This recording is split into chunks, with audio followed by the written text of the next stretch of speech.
The Motorola Xoom versus the iPad 2. Well, now that we know everything about the iPad 2 from Apple's press conference, I thought we'd see how it stacks up against the other popular tablet right now, the Motorola Xoom.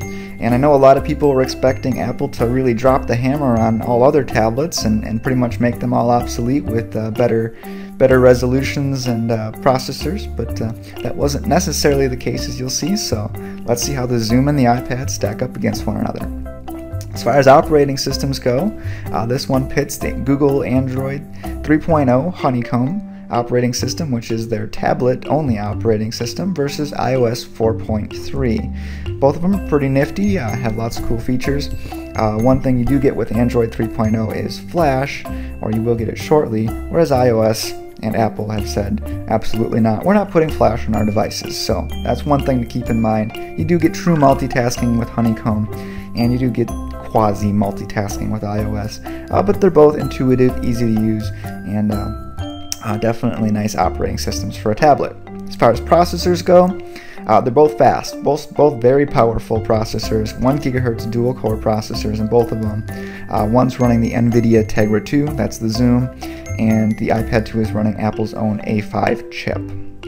As far as displays go, the Xoom is a little bit bigger with a 10.1-inch LED screen, and the iPad 2 has a 9.7-inch LED screen with a 1024 by 768 resolution, but the Xoom does win in that category with a better resolution and a better pixel density.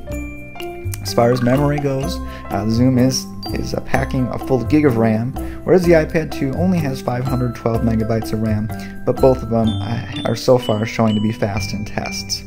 And remember that the Xoom is probably going to need a little bit more memory to stay fast and responsive, simply because it can do true multitasking. Okay, getting back to this, you get for 32 gigabytes of onboard storage, plus a SD card slot for expansion, so you can add another 32 gigabytes of memory, bringing it up to a total of 64 gigs. Whereas the iPad 2, you can get it in 16, 32, or 64 gigabyte configurations, but there is no SD card slot. Battery life, 10 hours on both of them, so both of them you can do plenty, play around, will last you pretty much the whole day.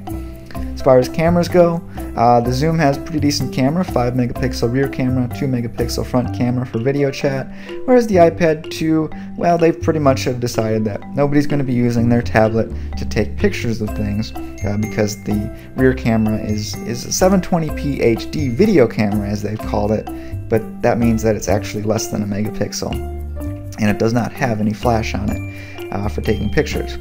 And it does have a VGA front camera and supports FaceTime and their new app called Photo Booth.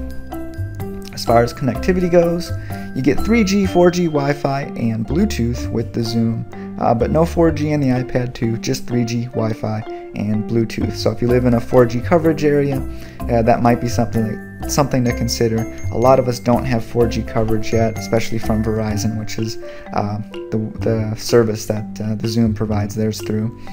So that's one thing to keep in mind. But it is fast. The Xoom is definitely fast for 4G if you can get it.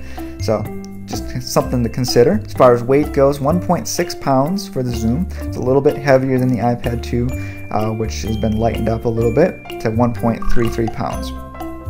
As far as apps go, they made a big deal about this at the press conference because there's only 100 apps for Honeycomb that are specific to that right now, whereas there's 65,000 iPad 2 apps, or iPad-specific apps, but they've had a year head start, so that's pretty much to be expected. But remember, both of them can run apps from from their own markets, so you can run all the phone apps from Android market, which is well over 100,000, and all the apps from the iPad, or the Apple App Store, which is, I believe, well over 300,000 now. So plenty of apps on both of them to play around with.